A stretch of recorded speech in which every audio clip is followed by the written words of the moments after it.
Abre a tua Bíblia no Salmo 124, nós vamos continuar a nossa exposição nos Salmos de Romagem. Essa é a quinta exposição. Você pode acompanhar a leitura. Salmo 124, Cântico de Peregrinação de Davi. Diz assim o texto das Escrituras: Não fosse o Senhor que esteve ao nosso lado, Israel que o diga. Não fosse o Senhor que esteve ao nosso lado quando os inimigos se levantaram contra nós, eles nos teriam engolido vivos, quando a sua ira se acendeu contra nós. As águas nos teriam submergido e a torrente teria passado por cima de nós. Águas impetuosas teriam passado por cima de nós. Bendito seja o Senhor, que não nos deu por presa aos dentes deles. A nossa alma foi salva como um pássaro do laço dos passarinheiros. Rompeu-se o laço e nós nos vimos livres. O nosso socorro está no nome do Senhor, que fez o céu e a terra. Até aqui. Amém. Vamos orar mais uma vez? Exaltado seja o teu nome, Senhor, porque podemos terminar mais um domingo, nas horas da noite, aqui na tua casa. É parte da tua igreja, Senhor, que não pôde estar aqui reunida pela manhã, seja por conta do espaço físico, não permitir hoje por conta de decretos, seja porque não teve oportunidade, mas é fato, Senhor, que parte do teu povo, da tua igreja, se reúne aqui em torno do teu nome, para louvá-lo, para bendizê-lo, para exaltá-lo, e também, Senhor, para ouvir da tua palavra. Nós queremos lhe pedir que, por misericórdia e graça, o Senhor fale conosco, que muito além de alimentar as nossas mentes com informações acerca da Bíblia, Senhor, que o Senhor alimente e aqueça o nosso coração com a verdade eterna, de forma, Senhor, que nós sejamos edificados no Senhor e que a nossa fé seja cada dia mais fortalecida no Salvador Cristo Jesus. Pedimos a tua bênção, pedimos o teu cuidado, pedimos a tua direção nessa noite. Fala conosco pelo poder do teu Espírito, na tua palavra, em Cristo Jesus. Amém e amém. Louvado seja Deus. É sempre bom lembrar, irmãos, que nós estamos numa caminhada de exposição dos Salmos de Romagem. Salmos esses que vão do 120 ao 134. São 15 salmos, um resumo de todo o livro do Salmo. Nesses 15 salmos, nós encontramos as reações do povo de Deus para com as dificuldades da vida, encontramos como eles lidam com essas dificuldades e como eles entendem e lidam com Deus no meio das dificuldades, das suas adversidades. É importante lembrar também que esses salmos eram cantados enquanto o povo fazia sua peregrinação até Jerusalém. O povo que estava no deserto se reunia, e pelo menos 3 vezes ao ano, na festa da Páscoa, dos tabernáculos e de Pentecostes, ia a Jerusalém adorar ao Senhor, levar as suas ofertas, celebrar ao Senhor. Também alguns escritores nos dizem que esses 15 salmos são divididos em pelo menos 5 trilogias, das quais nós já estudamos a primeira e estamos no meio da segunda. A primeira trilogia do Salmo 120 ao 122 nos fala sobre a subida, do povo saindo do deserto, do povo que estava em angústia. O Salmo 120 diz: na minha angústia eu clamo ao Senhor e Ele me ouve. Depois fala de todo o cuidado de Deus no decurso da peregrinação. O Salmo 121 fala, o salmista declara: eleva os olhos para os montes, de onde me vem o socorro? O meu socorro vem do Senhor, que fez o céu e a terra, até a chegada magistral e maravilhosa em Jerusalém, onde o salmista narra: pararam os meus pés nas tuas portas, ó Jerusalém, Jerusalém edificada como cidade compacta. Nesse primeiro momento, nós vemos o povo saindo para a sua peregrinação, indo da angústia até a celebração na casa de Deus. Também nós vemos que há um segundo conjunto, uma segunda trilogia dos salmos, dessas que nós estamos estudando, uma vez que o povo já havia chegado em Jerusalém. Agora eles começam a ter uma experiência mais profunda com o Senhor se revela a eles, e essa segunda trilogia fala de uma maré crescente da fé.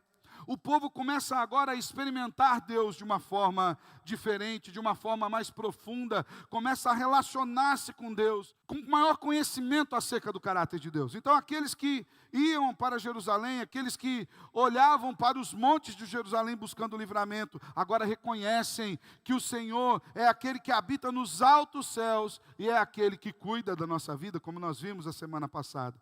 E nessa revelação de Deus, nessa caminhada de revelação, o salmista agora, Davi, que é o escritor desse salmo, nos revela duas facetas maravilhosas acerca do caráter de Deus e de como esse Deus se relaciona comigo e com você. Davi nos revela aqui um Deus que é segurança e livramento. Deus, Ele sempre, o tempo todo, está ao nosso lado, nos guiando, trazendo segurança para nós. Uma vez que nós também estamos nessa peregrinação, uma vez que nós também enfrentamos angústias, uma vez que nós também enfrentamos perigos, mas sabemos que a nossa peregrinação aqui, tal qual a do povo terminava em Israel, terminará na glória eterna. Já falamos isso por várias vezes, eu e você continuamos nessa caminhada rumo ao Senhor. Primeiro, antes de nós vermos sobre o aspecto da segurança, e da libertação que o Senhor nos dá, é importante nós entendermos o contexto em que esse salmo foi escrito. Não há dúvidas de que Davi tenha sido o seu autor. No entanto, os estudiosos não conseguem precisar uma época exata na qual Davi escreveu esse salmo, falando sobre a segurança e o livramento que o Senhor tinha feito na sua vida. Davi poderia estar narrando algumas experiências particulares de segurança em Deus e de livramento. Alguns dizem que Davi poderia ter escrito esse salmo, por exemplo, logo após a grande vitória que ele teve sobre Golias. Lembra da história? Saul, o grande rei, escolhido pelo povo, o mais bonito, o mais alto, o mais forte, aquele que se destacava no meio de uma multidão, havia se acovardado dentro do seu castelo. Entregou as suas armas, entregou a sua armadura ao pequeno pastor Davi, que foi ao encontro do gigante, porque Davi entendia que o povo de Israel não podia receber aquela afronta daquela forma, uma vez que o gigante Golias chegava todos os dias e gritava: olha, não tem homem aí em Israel que venha lutar comigo? Onde está o Deus de vocês? Davi ficou indignado demais com isso e foi para a batalha. Passou na beira de um rio, colheu 5 pedrinhas, a sua funda, que era uma espécie de estilingue. Eu lembro quando nós falávamos isso para a nossa pequenininha e contávamos a história, ela falava assim, e o Davi pegou a pedra e girou, e zum, zum, e bum, na cabeça do gigante. Lembra? E o gigante caiu. É possível que Davi tenha escrito esse salmo exatamente pelo livramento de Deus. Haja vista que quando Golias vinha batalhar contra Davi, Davi disse a ele: você vem contra mim com espadas e lanças, mas eu não estou indo contra você na minha força. Eu não estou indo contra você fiado na minha capacidade, ou na minha mira, ou em como eu atiro bem pedras. Eu estou indo contra você em nome do Senhor dos Exércitos. Deus o havia livrado. Pode ser, no entanto, que Davi tenha escrito esse salmo em um segundo momento. Uma outra experiência bastante dura foi quando Saul, tomado de inveja, quis matar Davi. E não foi à toa, irmãos. Davi não apenas matou o gigante, mas Davi cortou a cabeça do gigante, ensacou e foi entrando pela cidade. E quando Davi entrava pela cidade, o povo falava: olha, Saul matou muita gente, mas Davi, esse Davi é um cabra top demais. E não tem ninguém que se compare com Davi. Saul ficou enciumado e a partir daí começou a caçar Davi para matá-lo. Então Davi tinha feito uma boa obra e agora arrumou um inimigo, mas Deus o livrou das mãos de Saul. É possível que Davi tenha escrito esse salmo nesse momento também de livramento do Senhor. No entanto, também é possível que Davi tenha escrito esse salmo dentro de um contexto que particularmente eu considero um dos mais difíceis da trajetória de Davi como rei de Israel. Que foi o momento em que seu filho amado, Absalão, intentou no seu coração insurgir-se contra o seu pai. E em rebelião, ele atacou o palácio e tentou tomar o reino para si. Davi saiu fugido. E Deus livrou Davi de ser morto pelas mãos do próprio filho. É possível que ele tenha escrito esse salmo de segurança e livramento. Outros comentaristas ainda propõem 2 outros momentos muito interessantes nos quais esse texto possa ter sido escrito, ou melhor, nos quais Davi pudesse haver se inspirado para escrever esse texto. Um desses momentos é o momento em que o povo de Israel havia recebido a notícia que ele poderia voltar do cativeiro para a sua casa, para Jerusalém. Neemias havia restaurado os muros de Jerusalém, havia vencido Sambalate, havia vencido Tobias, e agora o povo falava: que bom, vamos poder voltar na casa do Senhor para adorá-lo ou bendizê-lo. E por fim, o texto pode ter sido escrito em alusão à vitória que o rei Ezequias teve quando Senaqueribe enviou uma carta muito mal educada para o rei Ezequias, dizendo assim: olha, nós vamos aí contra vocês, vamos destruí-los por completo, e não tem Deus que livre vocês das nossas mãos. Ezequias pegou aquela carta e falou: Deus, olha, ele mandou a carta para mim, mas o assunto não é comigo não, o assunto é com o Senhor. E levou a carta ao Senhor em oração, e Deus lhe deu a vitória. Independente de qual seja o contexto, ou qual tenha sido a inspiração de Davi para escrever esse salmo, nós podemos ter a percepção de que ele foi escrito no momento em que Deus deu-lhe segurança e livrou-lhe das mãos dos inimigos. Eu arrisco a dizer, sem sombra de dúvidas, diga de passagem, de que você chegou aqui hoje, nessa noite, porque Deus o livrou das mãos do inimigo. Se você está aqui nesse momento, é porque, de fato, o Senhor tem cuidado da sua vida. E esse salmo, ele é muito relevante também para mim e também para você. E dentro desse contexto da trilogia, dessa segunda trilogia dos salmos, que é exatamente uma escalada de fé, uma crescente de fé, por conhecermos o caráter de Deus, por conhecermos quem Deus é, que é importante que nós nos lembremos dessas verdades eternas, das quais a primeira dessas verdades é: Deus é a segurança do seu povo. Deus é a minha segurança. Deus é a sua segurança. Deus é a segurança dessa igreja. Deus é a segurança da igreja espalhada por toda a face da terra.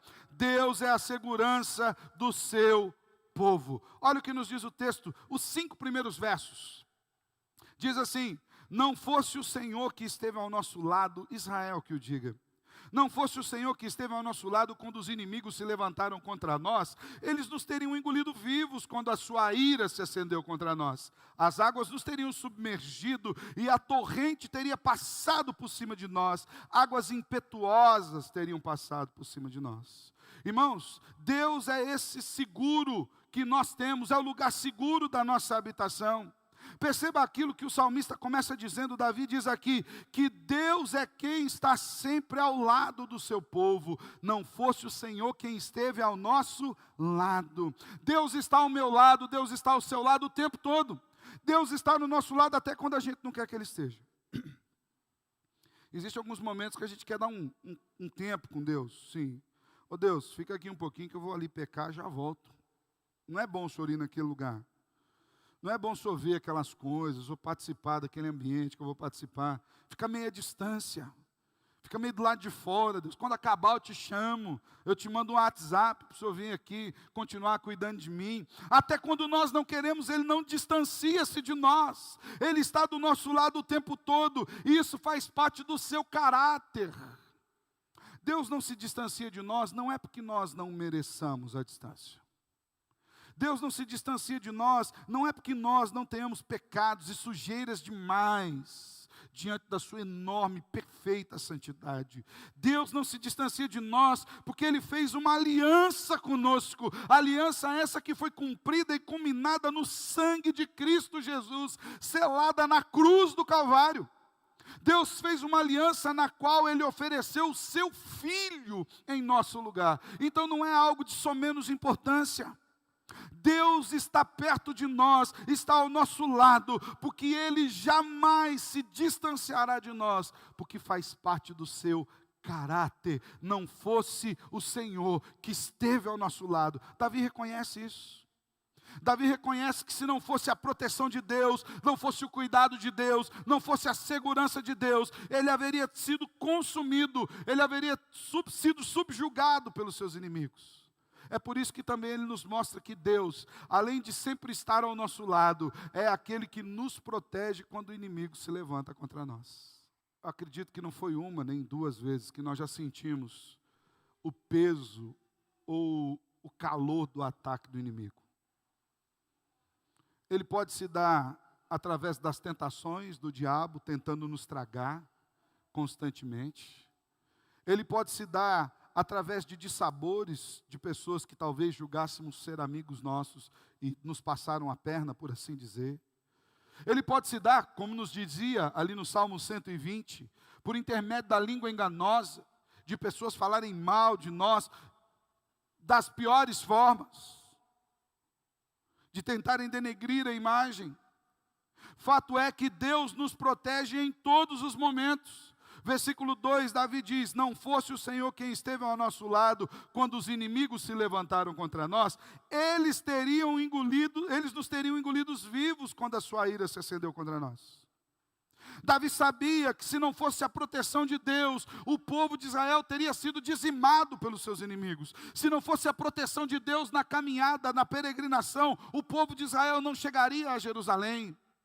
Se não fosse a proteção de Deus, o povo não sairia liberto do Egito. Se não fosse a proteção de Deus, os cativeiros ainda continuariam presentes. Se não fosse a proteção de Deus, eu e você continuaríamos nos nossos pecados e o inimigo teria tido vitória contra nós. Se não fosse o Senhor que nos tivesse protegido, o inimigo não ganharia de nós, nos venceria a alma, nos derrotaria por completo. Quando o texto nos fala que eles teriam nos consumido, assim como nos teriam engolidos vivos, a ideia que o texto nos dá aqui é de um grande terremoto, que abriria-se a terra e nós cairíamos ali e morreríamos. Em todo o Antigo Testamento, a figura de morte é retratada como sendo um grande monstro devorador, que jamais poderia ser vencido. A ideia de Davi é que Deus venceu o invencível. É que Deus fez aquilo que era inimaginável. É que a proteção de Deus vai para além daquilo que nós possamos entender. Versículo 3 diz: eles nos teriam engolido vivos, quando a sua ira se acendeu contra nós. Uma figura boa para a gente entender o que Davi está dizendo aqui, é a figura de Sadraque, Mesaque e Abdinego, quando foram colocados diante da estátua de Nabucodonosor, e foram instados a adorar a estátua de Nabucodonosor como sendo Deus. Além deles não aceitarem aquela adoração, eles não deram nem muita conversa para o rei. Porque Nabucodonosor começou a fazer pressão, até o momento que eles falaram o seguinte: Nabucodonosor, se Deus quiser livrar a gente, bem, ótimo, top, vamos ficar felizes demais, vai ser um testemunho lindo para se ver aqui. Vamos dar glória, aleluia. Mas se Ele não quiser livrar, saiba que a gente não vai te adorar do mesmo jeito. Pode jogar na fornalha. E Nabucodonosor ficou tão irado com isso, irmãos, que ele mandou acender a fornalha 7 vezes mais. A fornalha ficou tão quente, que até os próprios servos que estavam atiçando o fogo morreram queimados diante do calor. Não bastasse isso, ele amarrou Sadraque, Mesaque e Abdinego, os atou, e jogou os 3 dentro da fornalha. No entanto, para a surpresa do rei, ele jogou 3 homens, e quando ele olha no meio da fornalha, havia 4 andando. Ele falou: espera aí, gente, tem alguma coisa errada. Nós jogamos 3 homens na fornalha, mas agora eu estou vendo 4, e tem um 4 lá que parece como filho dos deuses. O seu aspecto é diferente. Eu imagino quão estupefato tenha ficado Nabucodonosor, enquanto ele via aquela cena. Nós lemos o texto, e quando lemos o texto de maneira bastante rápida, nós esquecemos, por exemplo, das noções de tempo. Uma fornalha daquele tipo não se apagaria ou se arrefeceria de uma maneira muito rápida. É possível que talvez Nabucodonosor e as pessoas ficaram por horas vendo aquele fogo queimar, e aquela cena diante dos seus olhos, aqueles homens passeando no meio da fornalha. Até que Nabucodonosor, depois que o fogo havia se arrefecido, chegou à porta da fornalha, que provavelmente era uma espécie de prisão, onde jogaram lenha por cima e jogaram eles ali. E Nabucodonosor os chama: Sadraque, Mesaque, Abdinego. Aqui tem algo bastante interessante no texto original. Lá em Daniel, quando Nabucodonosor fez pressão em Sadraque, Mesaque e Abdinego, para que eles adorassem a sua imagem, ele usou o seguinte termo para com esses homens: ou vocês adoram a imagem que eu fiz aqui. Então, ó, os prefeitos que estão aqui, os sátrapas, os líderes, os governantes estão aqui, o povo ali vai tocar a trombeta e vocês adoram. Se vocês não adorarem, eu quero ver que Deus pode livrá-los das minhas mãos. Quando Nabucodonosor usa esse termo, que Deus pode livrá-los das minhas mãos, o termo que Nabucodonosor usa ali para tratar de Deus é um termo bastante genérico no hebraico. Era mais ou menos como se Nabucodonosor estivesse dizendo o seguinte: olha, aqui nós temos várias divindades. Cada um adora o Deus que quiser, mas eu sou uma divindade maior que todas elas. Olha a minha estátua aqui, está vendo? Então é o seguinte, essas outras divindades todas aqui só são adoradas porque eu permito. Então, se vocês não me adorarem, eu quero ver se a divindade de vocês, que é um Deus como qualquer outro que tem por aí, pode livrar vocês das minhas mãos. No entanto, quando Nabucodonosor chega na porta da fornalha, e ele fala: Sadraque, Mesaque, Abdinego, servos do Deus Altíssimo. A palavra hebraica ali é Eloi Laiá, servos do único e verdadeiro Deus, daquele que está acima de todas as coisas. Agora já não era mais uma divindade comum. Agora ele havia entendido que Deus era aquele que livrava os seus servos das fornalhas. Versículo 3 do Salmo diz: eles nos teriam engolidos vivos quando a sua ira se acendeu contra nós. Deus é aquele que nos livra da fornalha do inimigo. Lembro-me de um sermão antigo do reverendo Hernandes Dias Lopes, onde ele dizia que muitas vezes Deus não nos livra da fornalha, mas Deus nos livra na fornalha. No meio do fogo das aflições, a nossa fé é provada e o Senhor se enaltece sobre nós, sobre os inimigos. Assim Deus nos protege também do inimigo das nossas almas, o diabo, que tenta nos destruir a vida e nos levar à morte eterna. Mas em Cristo Jesus, no qual o Pai tem uma aliança conosco, pelo sangue de Cristo, nós estamos protegidos e guardados do maligno, de maneira que, como afirma o apóstolo Pedro, o inimigo não nos toca. O inimigo não tem poder para encravar a unha de um crente. Porque aqueles que são nascidos de Deus, o inimigo não toca. Ele não tem poder sobre as nossas vidas. Deus é esse que nos protege contra os inimigos. Deus é aquele que nos protege contra as pessoas que têm ímpeto tentando nos destruir. Mas além, Davi fala uma outra verdade sobre essa proteção de Deus, sobre essa segurança que Deus nos traz. É que Deus é aquele que nos protege nas torrentes e nas tormentas da vida. Versos 4 e 5, as águas nos teriam submergido, e a torrente teria passado por cima de nós, águas impetuosas teriam passado por cima de nós. Já foi na praia alguma vez? Perguntei hoje pela manhã também para as pessoas, já foi para a praia? A gente fala duas coisinhas sobre a praia, uma tem a ver com o texto, outra é maravilhosa, para todas as vezes que você for, ou se você nunca foi, para a próxima vez que você for, que você possa contemplar e glorificar a Deus. Cada uma daquelas ondas que vem e quebra na areia, tem um volume de água único, de maneira que não existe em nenhum momento duas ondas que se repetem com volumes diferentes. É como uma digital. Cada uma tem um volume único e Deus sabe qual a medida de água tem em cada uma delas. Então você se maravilhe com Deus. No entanto, se você já foi para a praia, você vai também saber que às vezes nós nos aventuramos a entrar no mar, ficamos um pouco mais animados, e às vezes quando estamos meio despercebidos, vem aquela onda marota, aquela que a gente não espera, e nos pega e solapa a gente, e a gente toma aquele caldo.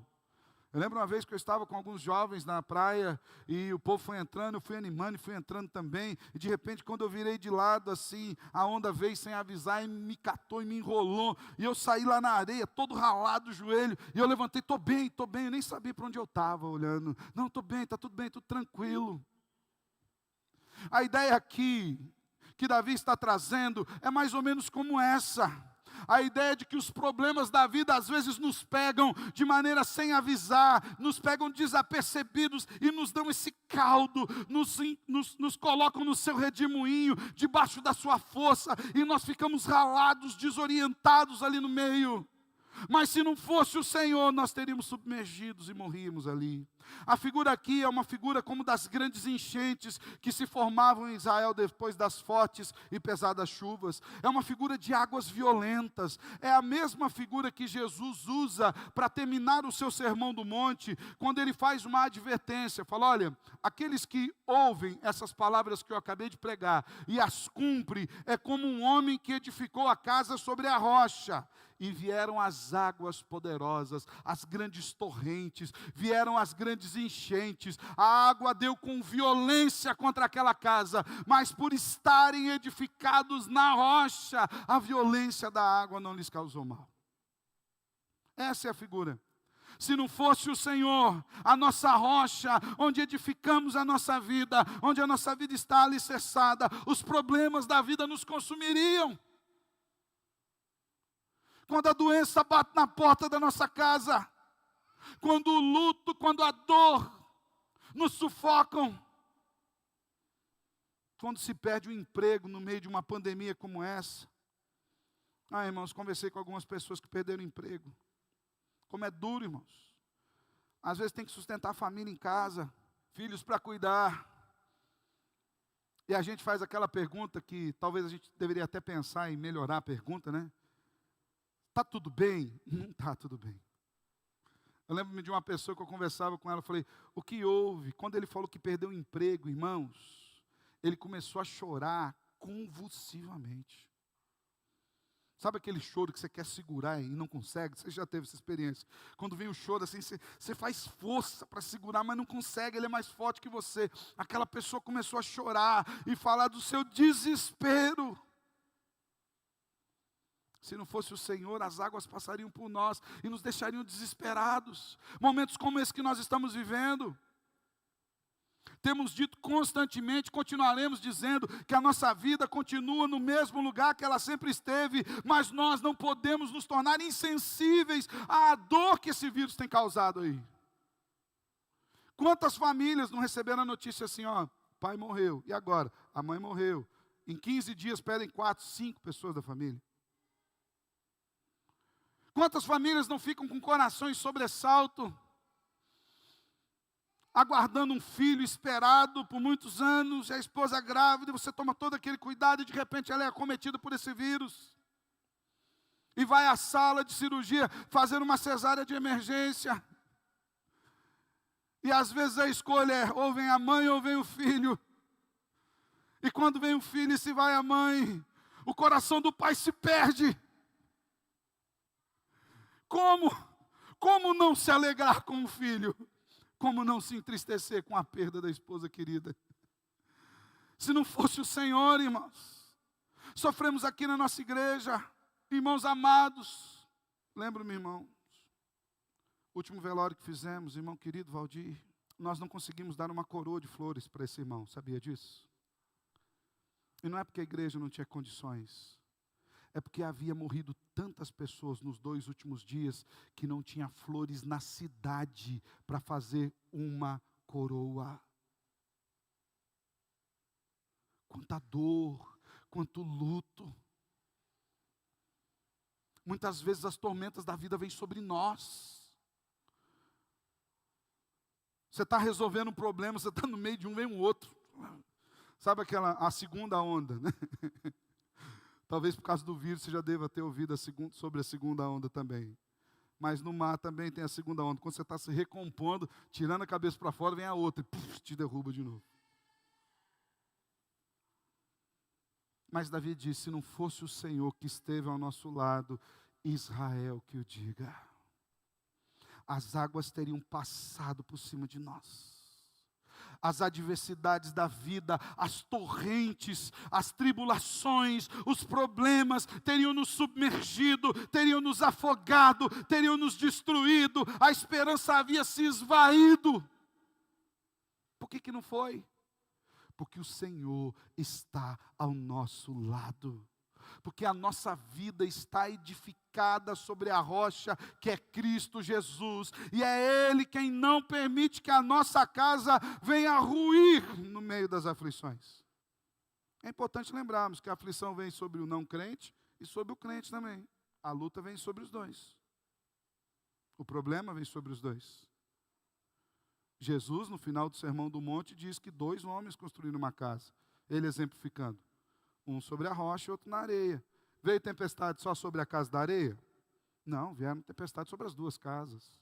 O fato de sermos cristãos não nos isenta de passar pelos problemas, mas faz com que nós passemos por eles de forma diferente. Olhando para o Senhor, descansando no Senhor, confiando no Senhor, sabendo da segurança do Senhor. Então a primeira verdade que Davi nos apresenta aqui nesse salmo é que Deus é a segurança do seu povo. Se não fosse Deus, se não fosse o Senhor, os inimigos teriam nos consumido, nos subjugado, os problemas, as torrentes da vida teriam passado sobre nós, nos teriam destruído, nós estaríamos desanimados, haveríamos nos afastado da fé, estaríamos de todo perdidos. Mas Deus é a nossa segurança. E diante disso, Davi apresenta uma segunda verdade, que vem a reboque dessa primeira verdade. É que esse Deus que é segurança, Ele também é livramento. Deus é o livramento dos que o temem. E aqui, nesse segundo momento, Davi aponta para a forma como o Senhor aplica a segurança dele a nós. Observe o que está escrito a partir do versículo 6 até o versículo 8. Davi diz assim: bendito seja o Senhor que não nos deu por presa aos dentes deles.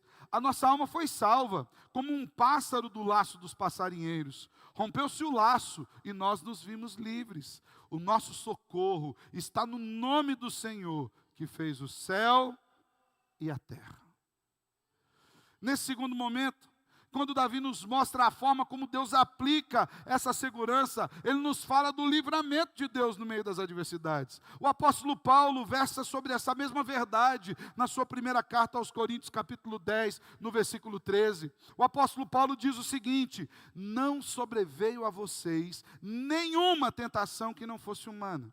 Mas Deus é fiel e não permitirá que vocês sejam tentados além do que podem suportar. Pelo contrário, juntamente com a tentação, proverá livramento para que vocês a possam suportar. Deus não permite que venham problemas maiores do que Ele mesmo nos dá a capacidade de suportar. Ou melhor, do que Ele mesmo nos sustente a suportar. E nessa verdade do livramento de Deus, Davi diz que Deus não permitiu que ele tivesse sido presa dos inimigos. Ele não permite que sejamos caçados, que o inimigo tenha força de destruir-nos a alma, que na sua maldade o inimigo venha nos afastar de Deus, venha nos subjugar. Bendito seja o Senhor que não nos deu por presa aos dentes deles. Deus cuidou de nós. Lembra que nós falamos aqui no começo, Salmo 120, qual é o pior mal que o nosso inimigo possa nos causar? Não é a dor, ainda que ele infrinja a dor a nós. Não é sequer a morte, ainda que ele tire a nossa vida física. O pior mal que ele possa nos causar é que nós nos tornemos como ele, paguemos mal por mal, é que nós deixemos de ter Deus como referencial e nos afastemos do olhar da graça do Salvador. O Senhor nos dá livramento de maneira que nós jamais nos distanciemos eternamente dEle. Sabia disso? O Salmo também declara: Ele não permitirá que os seus pés vacilem. É Deus quem nos mantém o pé firme na caminhada. Ele livra a nossa alma como alguém que quebra a armadilha do caçador. Eu não sei você, quando eu era mais novo, eu era um pouquinho bagunceiro. Não era muito não, coisa pouca. Bem pouquinho assim. E nessas bagunças, uma das coisas que eu gostava de fazer era caçar passarinho. Hoje a molecada nem sabe o que é isso, né? Eu lembro de um tempo que a molecada ficava caçando Pokémon com celular. Você não sabe o que é caçar uma coleirinha. Ele nem sabe o que é coleirinha, né? Mas eu gostava de caçar passarinho. E nós fazíamos ali a armadilha, a arapuca. Talvez se você é do meu tempo, 70, alguma coisa para lá, assim. Eu estou no meio, estou no 7,4, né? Mas aí nessa beirada, aí, um pouquinho para lá, um pouquinho para cá, você já teve essas experiências. A gente fazia aquela arapuca de madeirinha, trançada. Colocava um pedacinho de madeira para segurar aquela arapuca e esconder atrás de alguma moita com a cordinha amarrada, jogava algumas coisas para os bichinhos chegar ali, e tinha que ficar escondido no mais perfeito silêncio, para que o passarinho não descobrisse que era uma armadilha. Depois, com o tempo, a gente aprendeu a ficar mais tecnológico, e nós fizemos as armadilhas automáticas, aquela que você travava dois gravetos assim, quando o passarinho pisava no graveto, ela desarmava sozinho. Eu achava-me quase um Einstein, praticamente um engenheiro, fazia aquele negócio. Era uma coisa, era muita tecnologia. O tempo foi passando, a gente começou a colocar aquelas gaiolas que tinha assalpão. O molecado nem sabe o que é assalpão, né? Você colocava do lado da gaiola, com uma chama para o passarinho vir ali. Outros pegavam o visgo das árvores e colocavam nos galhos, e o passarinho sentava naquele galho e não saía mais. A ideia aqui é que Deus é aquele que livra o passarinho dessas artimanhas. Deus é aquele que vem e quebra as armadilhas feitas. Deus é aquele que livra a nossa alma, como o pássaro é salvo do laço do passarinheiro. Deus rompe o laço, Deus desbarata as armadilhas do inimigo. E o inimigo faz muitas vezes assim com a gente, irmãos. Ele arma laço para pegar a gente. Ele sabe o nosso ponto fraco. O diabo não pode te fazer pecar, mas ele é muito bom em sugestão. Ele sugere coisas terríveis a você.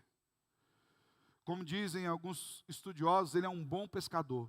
Ele tem paciência. Ele fica trocando a isca do anzol, até que ele põe a isca certa.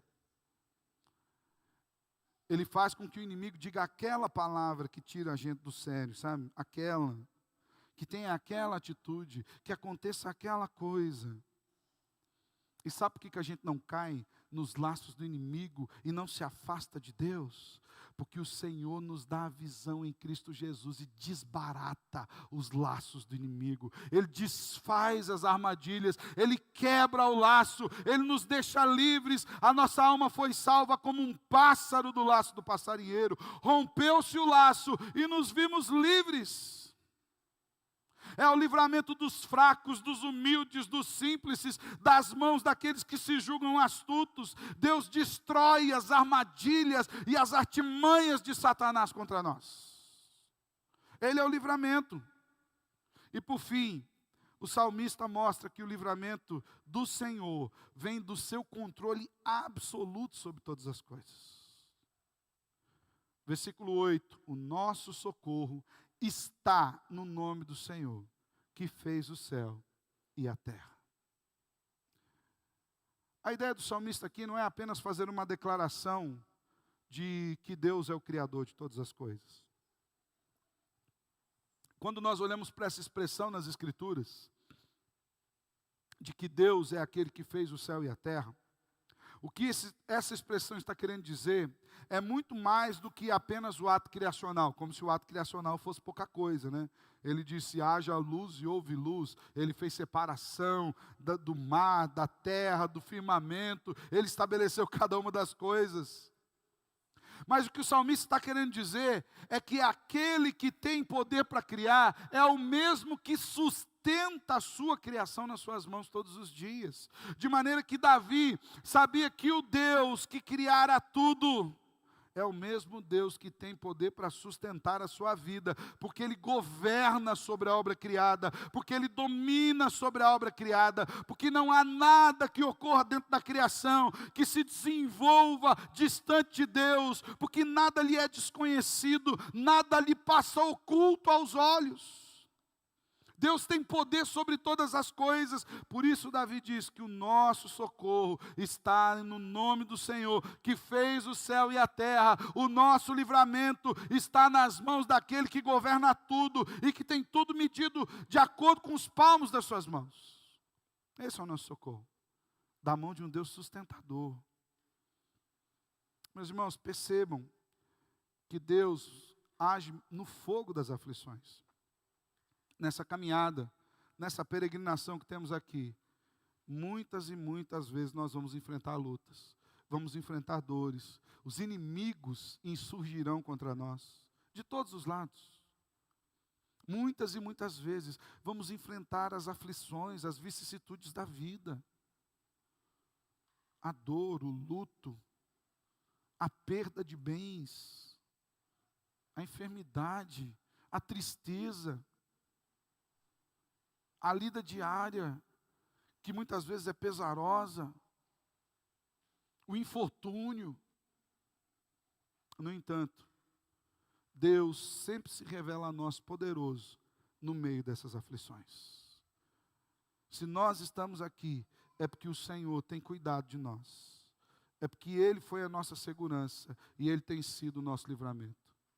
De maneira que mesmo que Deus não nos livre dos sofrimentos, Ele livra a nossa alma de pecar e de distanciarmos-nos dEle no meio dos sofrimentos. E muitas vezes nós temos experiências fantásticas e maravilhosas com o Senhor no meio da dor. Nem sempre a dor é ruim. Para a gente que sente é sempre ruim, né? Mas eu te garanto que você vai ser levado a orar muito mais na aflição do que na festa. Você vai ser lembrado de que depende de Deus muito mais no meio das suas caristias do que contemplando as suas vitórias. É por isso que Deus usa as aflições da vida para que nós confiemos mais nele, dependamos mais do seu poder e nos pareçamos mais com Cristo Jesus, sendo moldados pela mão do Senhor. É através das aflições, por exemplo, que nós nos desprendemos desse mundo aqui. E a gente gosta de viver, fala a verdade. Quem tem no projeto de morrer ainda essa semana? Tem alguém aí? Ninguém, né? Não está no seu projeto? Não está na agenda? Não está, né? Por quê? Porque nós amamos viver. Nós amamos essa vida. E muitas vezes nós permitimos que coisas dessa vida tomem lugar do nosso coração. E não são poucas as vezes que as aflições são uma ferramenta de Deus para produzir em nós a saudade da glória, da eternidade, o desejo de estar no céu com Cristo. Por isso, meus irmãos, quando nós estivermos enfrentando os perigos da vida, aqui nessa peregrinação, quando nós estivermos no meio das lutas, quando estivermos cercados pelos inimigos, seja o pecado, seja a tentação, seja uma pessoa qualquer, quando estivermos amedrontados e fraquejando na nossa fé, que nós lembremos dessas verdades eternas e mantenhamos o nosso coração sempre firme no poder do Salvador, no poder do protetor, que é o nosso Deus. Que nós lembremos sempre dessas duas verdades, que servem para nos fortalecer a fé, que Davi diz aqui, e que o povo cantava enquanto ele ia na sua peregrinação. A primeira é que Deus é a segurança do seu povo. Não esquece disso não. Deus é a minha segurança. Deus é a sua segurança. Deus é a segurança da igreja. Deus é a segurança de todo o povo dele, espalhado pela face da terra. Deus é a segurança do seu povo. E em Cristo não há nada que possa nos separar dessa segurança que Deus nos dá. Olha o que o apóstolo Paulo diz na carta aos Romanos, capítulo 8, dos versos 31 a 39. Eu quero ler com você, se você puder abrir a sua Bíblia. Eu vou ler na revista atualizada, Romanos 8, dos versículos 31 até o 39. Irmãos, a segurança de Deus sobre as nossas vidas é algo que nós jamais conseguiríamos medir ou mensurar com precisão, porque ela vai para além do nosso entendimento. O apóstolo Paulo, escrevendo aos Romanos, diz: que diremos, pois, à vista dessas coisas? Se Deus é por nós, quem será contra nós? Aquele que não poupou o seu próprio filho, antes por todos nós o entregou, porventura não nos dará graciosamente com ele todas as coisas? Quem intentará acusação contra os eleitos de Deus? É Deus quem os justifica. Quem os condenará é Cristo Jesus, quem morreu ou antes quem ressuscitou, o qual está à direita de Deus e também intercede por nós. Quem nos separará do amor de Cristo? Será a tribulação? Ou angústia? Ou a perseguição? Ou fome? Ou nudez? Ou perigo? Ou espada? Como está escrito, por amor de ti somos entregues à morte o tempo todo, o dia todo, fomos considerados como ovelhas para o matadouro.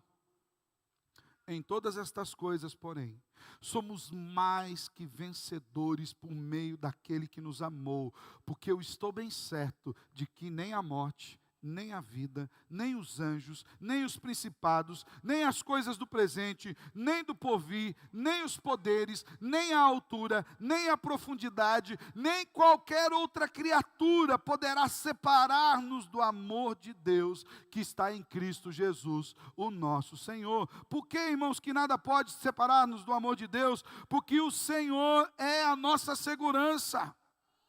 Ele entregou seu Filho por mim e por você. Essa verdade é eterna e ela precisa guardar o nosso coração e a nossa mente o tempo todo. A segunda verdade que eu quero que você guarde no seu coração é que esse Deus, que é a segurança do seu povo, também é o livramento daqueles que o temem.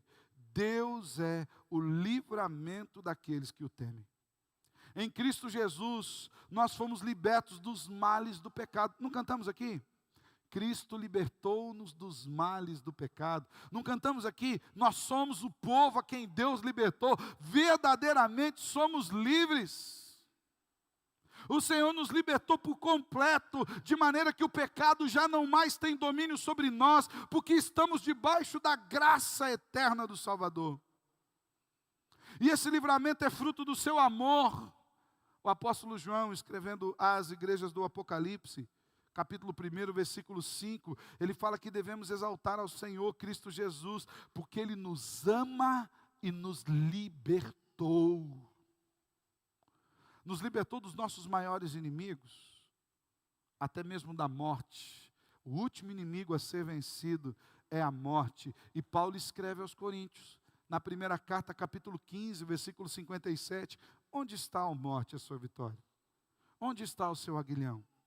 Cristo venceu a morte. Duas verdades.